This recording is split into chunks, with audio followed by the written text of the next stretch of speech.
Bonjour à tous, je m'appelle Françoise, j'ai actuellement 78 ans et je vais vous raconter mon histoire de ma naissance il y a une dizaine d'années.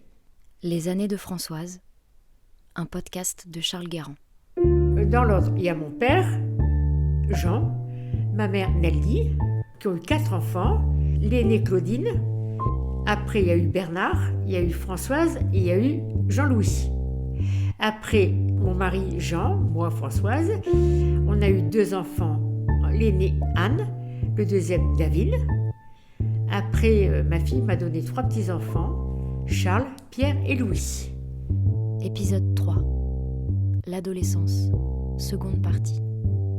Alors sur cette photo, on voit 3 jeunes qui sont assis à une table devant des bouteilles de limonade, bien entendu, pas d'alcool, de l'eau.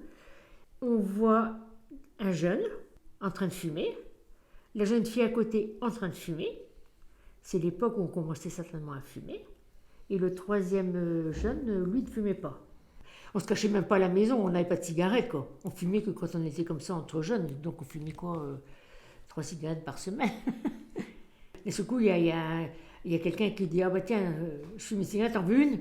Bah tu dis « Non, je fume pas. » Bah si, vas-y, enfin quoi. C'est comme ça que ça commence, quoi. Alors la première cigarette, on tousse, on a envie de cracher, et puis 8 jours après, on en reprend une autre, et puis voilà, quoi. Mais j'ai jamais beaucoup fumé avant mon mariage, en fin de compte. Je faisais plus pour avoir une attitude. Fumer, ça a été... J'en veux à mes parents. Je leur en veux parce que, bien sûr, ils fumaient, et quand arrivait, mettons, à la fin d'un repas, ils prenaient une cigarette, et là, ils fumaient, et quand il restait un petit bout, ils nous la donnaient. Donc c'est la pire des choses, parce que nous, on fumait vraiment la nicotine. Là, je dois avoir 17 ans là-dessus. J'avais des cheveux mi-longs. C'était à l'occasion certainement d'un pique-nique après, entre 2 matchs de tennis. C'était les jeunes avec qui je jouais tout le temps au tennis. Voilà, on faisait des doubles mix. D'abord, j'adorais le tennis. Et c'était surtout une liberté par rapport à mes parents, en fin de compte. Je faisais partie de l'équipe tennis club d'Amiens, quoi. Mais c'est pareil, c'était encore une époque où on se connaissait tous. Tout le monde connaissait les parents. Par exemple, parce que nous, on habitait assez loin de ce tennis-là. Souvent, notre père nous déposait à la gare. Et on finissait à pied. Et à 6h30, 6h30, c'était moins le cas, quand il avait fini de travailler, il allait à la gare et déposait le courrier de la journée. Et on savait l'heure à laquelle il déposait le courrier à la gare. Donc il fallait qu'on se dépêche en disant, si on arrive juste à temps, il pourrait nous remonter, parce que ça faisait loin, remonter tout en haut de la rue Saint-Lucien. Alors quand on le loupait, des fois on voyait la voiture, on criait, ils ne nous entendaient pas, et à ce moment-là, on remontait à pied. Et de temps en temps, tu avais quelqu'un qui s'arrêtait. « Bah alors, les enfants ?» On était content qu'il y en a qui nous remontaient. On a passé des beaux moments quand même. Hein. Ah lui, il était vraiment amoureux de moi. Il me coursait dans les vestiaires. Je l'aimais en tant que joueur, mais le reste après, non, c'était pas du tout mon style. C'était chez nous parce que les parents ne venaient pas jouer au tennis, quoi.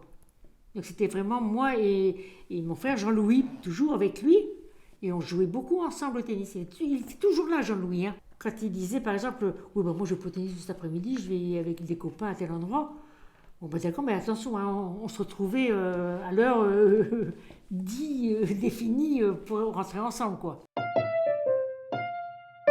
On ne parlait jamais de flirt, on ne parlait jamais d'avoir des petits copains, on ne parlait jamais d'amour, on ne parlait jamais de sexe, on ne parlait jamais de tout ça.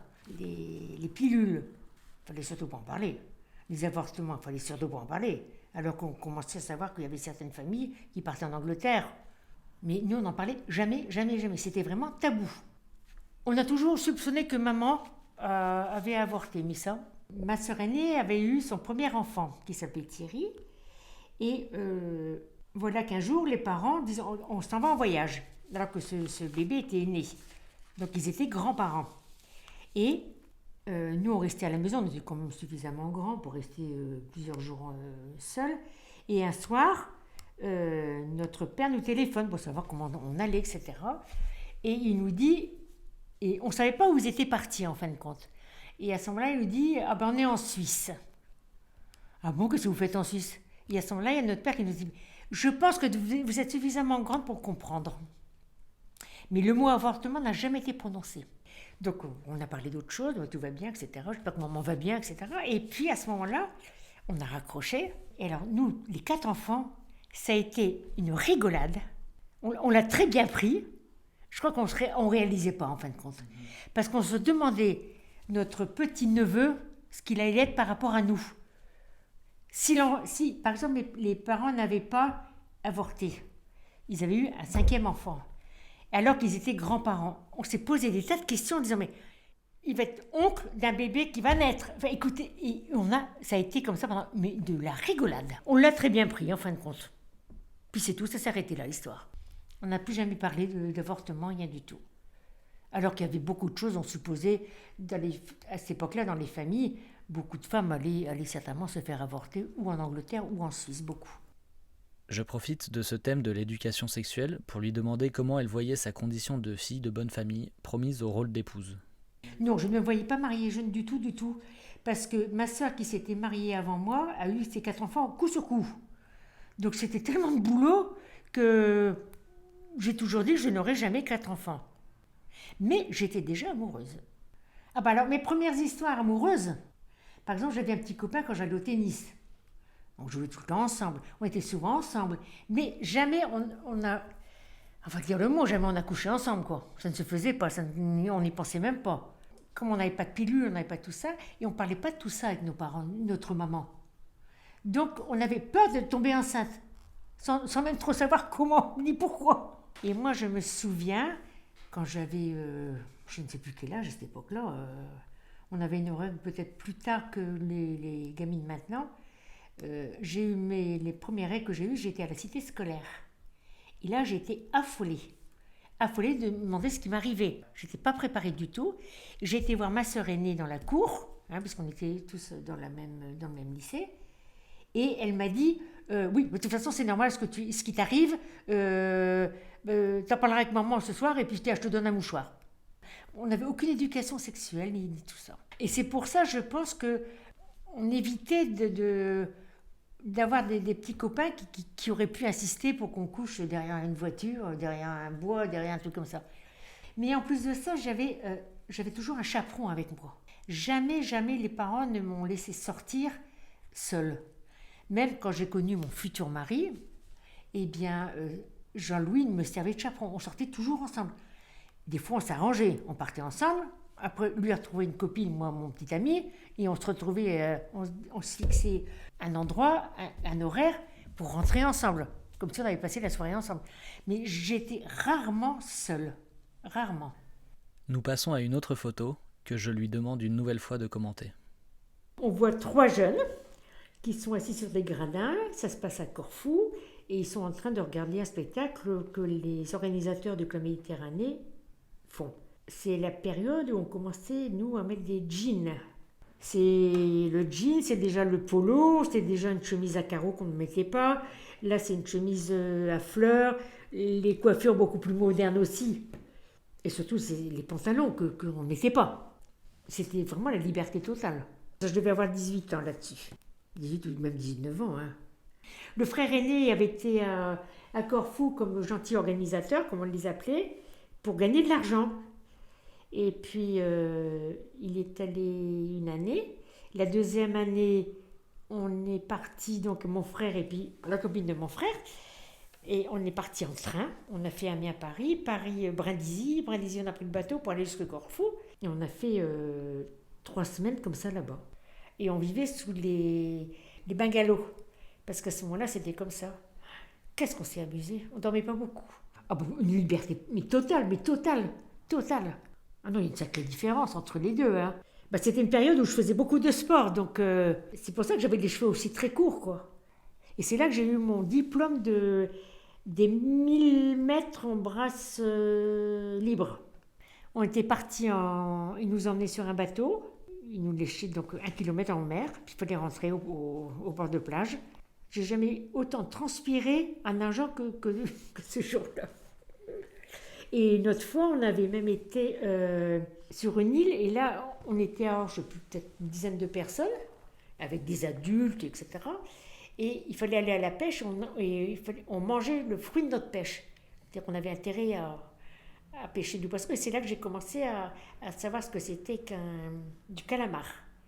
Parce qu'on avait pêché des calamars, on avait appris à les tuer, on avait appris à les vider, et puis on a fait du feu, puis on a mangé nos calamars comme ça. C'était extraordinaire. Ah ben c'est la première fois où on partait si loin et seul. Et c'est parce que Bernard était sur place. Parce que je pense que si mon frère aîné n'avait pas été là, on ne serait pas parti. J'étais dans la case avec la jeune fille qu'on voit aussi sur la photo.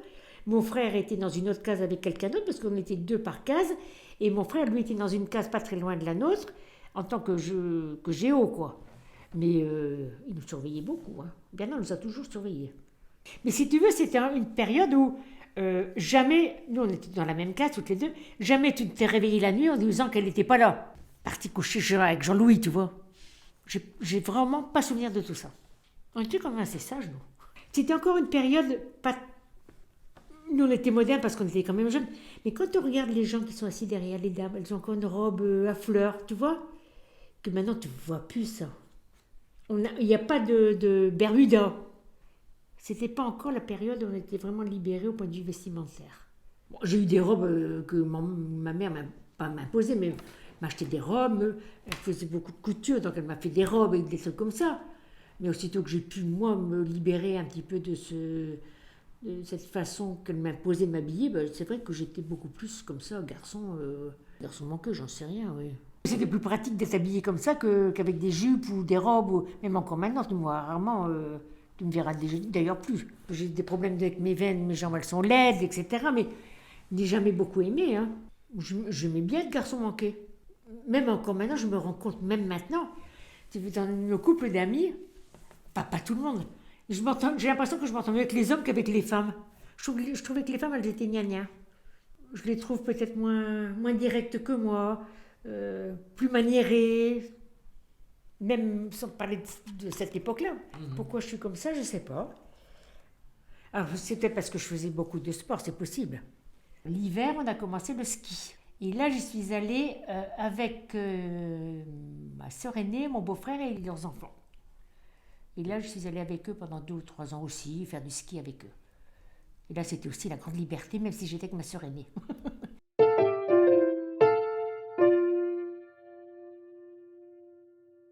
Jusqu'à cet âge-là, si tu veux, c'était notre maman qui nous guidait dans nos vêtements. Bon. En plus, c'était une période où, par exemple, quand on allait à la messe le dimanche, il nous fallait encore le foulard absolument sur la tête, il fallait les gants, et on avait les chaussures assorties aux gants, la même couleur. C'est une période où on commençait quand même à s'intéresser à la mode. Hein. Donc, on a commencé à dire, non, moi, je ne veux pas une jupe verte, je veux plutôt une jupe bleue, parce que le bleu, c'était plus à la mode, j'aime pas ce pull-là, etc., etc. Mais c'était toujours assez difficile parce que c'était toujours maman qui guidait nos goûts. Donc, il y avait quelquefois des tensions. Ça a été la période, je ne sais plus, mettons Brigitte Bardot. Et à ce moment-là, on était toutes folles d'avoir des jupes à carreaux, avec des jupons bien larges et tout. Et maman nous disait, moi je veux bien, mais il fallait qu'on le fasse. On cousait nous-mêmes nos jupes. Les bikinis sur la plage. Parce que nous, on avait encore des maillots de bain qui cachaient même la moitié des cuisses, quoi. Et puis les hippies, on les admirait. On les trouvait bizarres, mais on les admirait, nous. C'est presque une préparation de mai 68, en fin de compte. Que ça allait bouger, que les jeunes, ne serait-ce que ce mouvement hippie, ça quand même... Moi, j'estime que ça fait du bien aux jeunes. Ils nous ont fait ouvrir un peu les yeux sur notre condition, justement, d'enfants soumis. Il y a des fois, tu dis, je ferais bien comme eux, quoi. Mais puis derrière, tu ne fais rien de tout ça.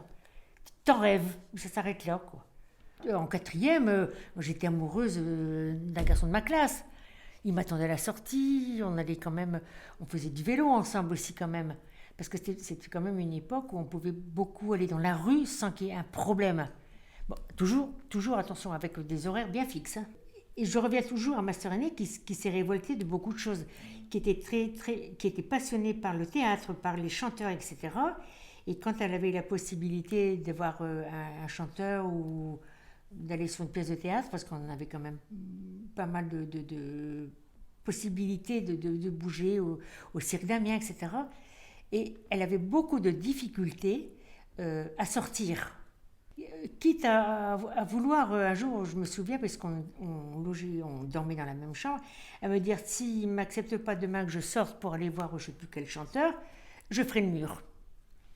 Elle était prête à prendre ce risque-là. Ça arrivait où ma sœur, il y avait, d'un seul coup, notre chambre était au premier étage, et d'un seul coup, on entendait siffler, par exemple, ou des cailloux, les soi-disant cailloux qu'on jette dans les volets. Alors on allait voir à la fenêtre, mais c'était un de ses copains qui voulait la voir, quoi. Alors elle descendait, elle passait par derrière, par le jardin, etc. Tu dis rien aux parents, hein. Et moi, petite sœur, je disais rien, voilà. Alors les vacances, pendant des années, on allait toujours donc, sur cette plage à Merlimont. Mon père qui travaillait beaucoup l'été, et maman, quand elle venait avec nous à Merlimont, notre père nous rejoignait que le week-end. Donc pour lui, c'était quand même assez fatigant. Il a retrouvé 4 gosses qui étaient complètement en pleine santé, etc. Et un jour, maman avait décidé qu'elle n'irait plus avec nous, qu'elle resterait à la maison pour s'occuper de papa et qu'il nous rejoignait le week-end. Et c'était la pire de nos vacances parce que c'était nos grands-parents qui nous gardaient. Et là, ça a été dramatique parce qu'il fallait rentrer à midi de la plage pour manger, on n'avait pas le droit de se baigner avant d'avoir digéré, il fallait qu'on rentre à 5 heures, le temps de prendre un bain, etc. etc. Et quand les parents arrivaient le week-end, ils n'avaient que des doléances. En disant, ah ben Françoise elle a fait ça, Jean-Louis il a fait ça, ils m'ont pas obéi, ils n'ont pas été sages. Et un beau jour, maman s'est fâchée en disant, je ne viens pas voir mes enfants pour entendre que du mal d'eux. Donc mes grands-parents sont partis. Et ça a commencé la période où on faisait des booms dans le garage. On avait des copains de vacances, de plage qu'on retrouvait tous les ans les mêmes. Et on connaissait très bien les parents parce qu'il y avait toujours c'est pas une chape, mais quand on connaissait quelqu'un, automatiquement on connaissait les parents aussi. Donc on était toujours un peu sous la surveillance de quelqu'un, quoi. Donc c'était une période où on a commencé à s'intéresser beaucoup aux chanteurs. Des petits exemples, Annie Cordy, Barbara, Charles Aznavour, Edith Piaf. C'était mon idole. Il y avait Juliette Gréco aussi, qui était très spéciale, mais qu'on adorait. Henri Salvador, Léo Ferré. Ma sœur aînée adorait Léo Ferré. On avait Luis Mariano. Et on adorait aussi, il y avait des émissions de la télévision sur le théâtre. Donc on regardait systématiquement. Et ça, c'était passionnant parce qu'on découvrait justement beaucoup d'acteurs. Les disques anglais sont arrivés à peu près quand on a commencé à faire les premières booms à Merlimont. Le rock'n'roll, etc., tout ça, c'est arrivé à cette époque-là. Par exemple, les Beatles sont arrivés beaucoup plus tard chez nous. Les avancées qui nous ont changé quand même un peu la vie, c'était les machines à lave-linge, la télévision, qu'est-ce qu'il y avait encore, les aspirateurs aussi. Quand j'ai décidé d'arrêter l'école, forcément les parents étaient catastrophés, mais je leur ai dit, moi je ne veux plus aller à l'école, ça ne m'intéresse plus du tout, je voudrais faire autre chose que ça. Et c'est là que mon père a dit, il faut aller comment ça s'appelait, le cours Pigier. Et on apprenait la sténo, la dactylo, etc. Et ça m'avait passionnée. J'adorais ça. C'est-à-dire qu'à ce moment-là, mon père m'a un peu poussée en disant, puisque c'est comme ça, à ce moment-là, tu pourrais venir m'aider à travailler, faire la comptabilité avec moi à l'usine. Et j'ai trouvé ça que c'était extraordinaire de travailler avec mon père. Et je l'ai fait. Je sais pas, j'avais 17 ans, quelque chose comme ça. J'ai fait donc 3 ans dans ce fameux cours. Et quand j'ai eu mes diplômes, je suis partie travailler avec mon père, qui ne m'a fait aucun passe-droit, d'ailleurs. On ne se rendait pas bien compte du boulot que mon père avait avec son entreprise. Et travailler avec des ouvriers comme ça, des livreurs, etc., c'était pas facile pour lui, à mon avis. Et là, je m'en suis rendu compte. Et après, je me suis rendu compte pourquoi il n'a jamais poussé aucun de ses 2 fils à reprendre l'affaire. Parce que c'était trop dur. Et en même temps, il adorait son travail. Donc, parce qu'il l'avait créé toute pièce. Et puis vraiment, mon père s'était inscrit à une émission qui était produite par Jean Nouin. Et ça s'intitulait Reine d'un jour. C'est-à-dire qu'il y avait des jeunes filles qui s'inscrivaient aussi, qu'on élisait comme reines, comme on fait maintenant avec les Miss Europe, je ne sais pas quoi. Et on les présentait au public. Par exemple, on l'a fait au cirque Jules Verne. Et mon père, il faisait défiler ses employés qu'il avait rhabillés de pied en cap pour qu'ils soient tout beaux. Il défilait le cirque bien rond et il faisait le tour 3 ou 4 fois du cirque avec une caisse sur l'épaule, avec dedans forcément la limonade. C'était de la pub tout ça. Hein. Et la reine d'un jour, la jeune femme qui était nommée, elle avait droit pendant 1 an à avoir de la limonade gratuitement. Alors il y avait ça, il y avait d'autres entreprises, mais ça, je ne me souviens pas qui, par exemple, peut-être une entreprise qui vendait du café, donc ils offraient pendant 1 an du café à la jeune femme. Et ça s'appelait Reine d'un jour.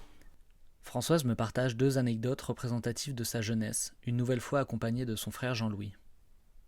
On va réveillonner et on arrive, je crois, à Ville, parce que c'était après à Ville. Et Jean-Louis me dit, moi je ne réveillonne pas avec vous, je réveillonne avec ma copine et puis sa bande de copains à lui. Alors que ce n'était pas prévu. Bon, mais comment on va faire pour quand on se donne rendez-vous à tel endroit pour rentrer ensemble, parce qu'on réveillonnait ensemble. Moi j'avais l'autorisation de réveillonner du moment que Jean-Louis était avec moi, tu vois. On avait rendez-vous, je ne sais plus, je crois que c'était au cirque, devant le cirque, mettons à 2h du matin. 2h du matin, pas de Jean-Louis.